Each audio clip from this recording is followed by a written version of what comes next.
ओम अज्ञानतिमिरन्धस्य ज्ञानाञ्जनशलाकया चक्षुरुन्मिलितं येन तस्मै श्रीगुरुवे नमः।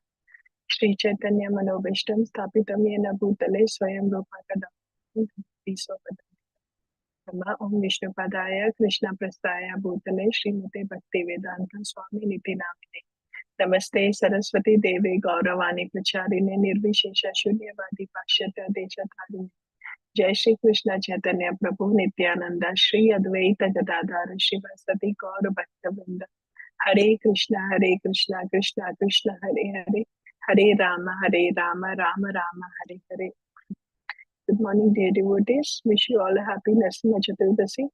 So we are continuing to read from Madhurya Kadambini, The Sweet Cloud of Mercy, and translated by Srila Vishwanath Chakravarti Thakur and translated by His Holiness Bhanu Swami Maharaj. So just to recap so far, right? So can anybody tell what is Madhurya Kadambini? I'm just going to go to the basic. What is Madhurya Kadambini? What is this book about?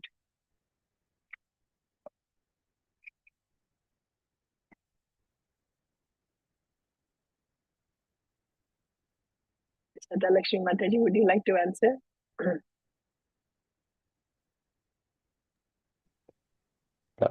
Okay. Go ahead, Prabhu.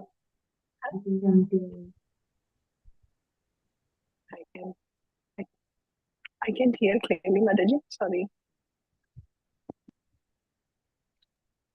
I posted on the chat. Okay, Mataji, that's fine. So really, this is the progression of bhakti, the stages of bhakti, right? The 9 stages of bhakti, starting from Shraddha, how we step, every step goes up until prema. So this is what this book is about, right?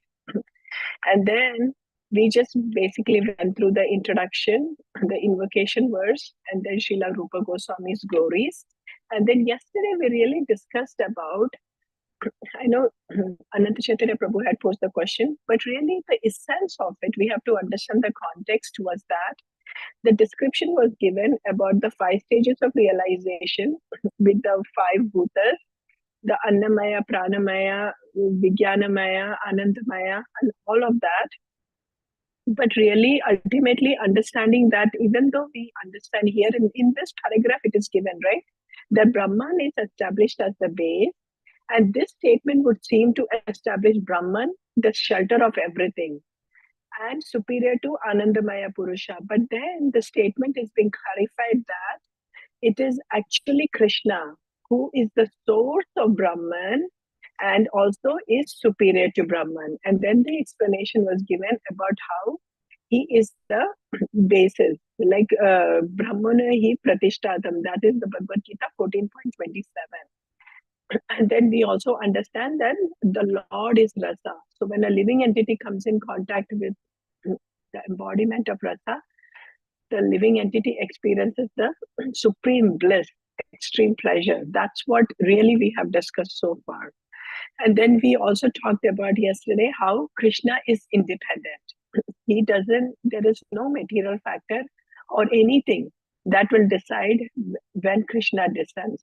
He comes with his own supreme will. Now today's topic, let's look at today's topic. Today's topic is about how does bhakti begin? So the page number 2 where it is saying bhakti is independent, that is the section we are discussing today. So similarly, just as the Lord is not dependent on any material cause for his appearance, so his non-different energy, bhakti, in keeping with its self-manifesting nature, is not dependent on any material cause. In the first canto of Srimad Bhagavatam, it is said, Tavai pumsam paro dharmo yato bhakti radokshaje ahituki aparahita yayatma suprasaditi. The supreme dharma, suprasidati, the supreme dharma for all human beings, sadhana bhakti, is that by which prema bhakti to the Lord arises, which is not caused by anything other than itself. cannot be obstructed, and which satisfies the mind completely. And this is the verse, Srimad Bhagavatam 1-6. So, how does bhakti begin, right? So, Vishwanath Chakravarti Thakur, he goes through a series of questions, okay, and it is really interesting how it is being described. So, we understood bhakti is completely independent. It is not depending on any material factors. Similar, because it is Lord's energy. What is bhakti? Actually, it is the internal potency of Krishna. It is actually the expansion of Srimati Radharani. So we have to understand that it is completely independent. Okay, bhakti. How does and bhakti is the cause for bhakti. So you know how we say about life comes from life, right? In order to have a life, there has to be another life. Similarly, exactly like that, bhakti is the cause for bhakti. Bhakti produces bhakti. It cannot come from anything other than that. So we have to clearly understand that. And that is the verse we just read, Srimad Bhagavatam 1-6, that bhakti is the cause. We talked about this. There is no material cause. Because then it was like, oh, could I go? Could I do something? And then I'm able to produce bhakti? No, we cannot, because there is no material cause. We cannot do that. Bhakti comes by own sweet independent will. So then what does that mean? Again, completely independent, right? Srimad Bhagavatam 11:28 and 11. So in these verses, so similarly in such statements as Yadrashchaya, Mad Katado, Mad Bhaktim Yadrashchaya, and Yadra Yadrashi Vapochita, the word Yadrashaya must be understood to mean by his own independent sweet will, because the dictionary meaning of Yadrashaya is complete independence. So, all along we are hearing that this question comes up, right? Bhakti is really a natural quality of the soul. Bhakti is innate, it's there for everyone. However, we are also saying that bhakti comes independent. So, what does that mean? Okay, so let's see. Is it luck or is it chance? How does somebody get bhakti? How does that happen? So, we can say that, okay, these devotees are so lucky, they all got bhakti. But how did they all get it? Was it just by chance? Or was it pious activity? Is it because we have done some previous something in the past life? Is that how we got bhakti? How did it come? So no, Vishwanath Chakravarti goes on and on. So then there is some sukruti that does play a part in it. However, still bhakti is independent. So is it Lord mercy? Is the Lord partial then? So are we saying that Krishna can give bhakti to whoever he wants to? So what does that mean if we said that Krishna is the one who is giving bhakti to the devotees? If we said that, then we are going to question Lord is being partial, because how come not everybody gets this mercy? Lord should have been impartial, right? And Krishna says, I'm impartial. Then how come he didn't give it to everyone? So these are the series of questions which is coming here in this section, right? So we have to understand, in all, the answer is given in the next section, where the section is the mercy of the Lord and his devotees. So the explanation how this comes is that Krishna has the nature of Bhaktavatsala.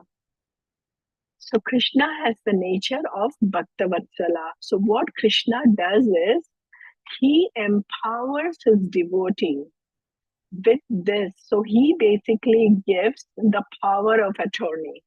He gives the right that he says, okay, you devotee, now empowering you. You are now able to take this and distribute bhakti to others.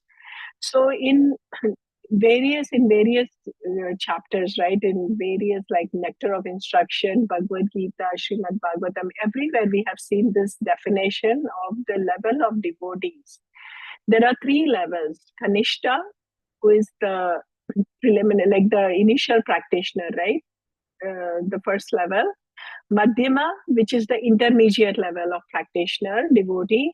Uttama is the highest level of a practitioner devotee. So in these three levels of devotees, Madhyama Adhikari, the intermediate level, is the position where devotees are able to give the bhakti to others. So we are all actually requested. There is a call for all of us when we are coming into Krishna consciousness that we raise ourselves to the level of Madhyama platform. Why? Because in this at this position, we are able to deliver bhakti to others. Again, we are not the doers. We have to be very clear. We are the instruments, basically the instruments, and able to pass. We are able to pass through bhakti comes to the devotee, and then the devotees take that bhakti and able to help others with that. So this is what it is, the Madhyama platform. So this Kripa Shakti through the devotee, and that is given in Bhagavad Gita 18.62. So that is how bhakti begins, because the devotees are carrying bhakti within themselves, and Krishna has empowered the devotees that they can pass on bhakti to others. So although we say that there are so many other things, like, okay, we have done some pasukruti and this and that, and as we saw very clearly through the explanation that bhakti is completely independent. However, the causeless mercy of the devotee is the one how the bhakti is passed on. And isn't this very true? Even from all of our practical lives, we can see that although we have done whatever we have done in our past lives, but we did come across another devotee, and that devotee, it would not have been the initiating spiritual master in that first place, right? Before all that happened, it was the other devotees who came in our lives. They explained something about us, about Krishna, and they introduced us to Krishna. All of that happened. And then the seed of bhakti, like it already the bhakti that's in our heart, but it started, it's like sprouting a little bit. And then of course, right, we'll see further progression, but then there are more things that happens. So I hope this is clear, but really that's really the crux of the section that we are reading here with regarding how does bhakti begin and the mercy of the Lord and his devotees. So with that,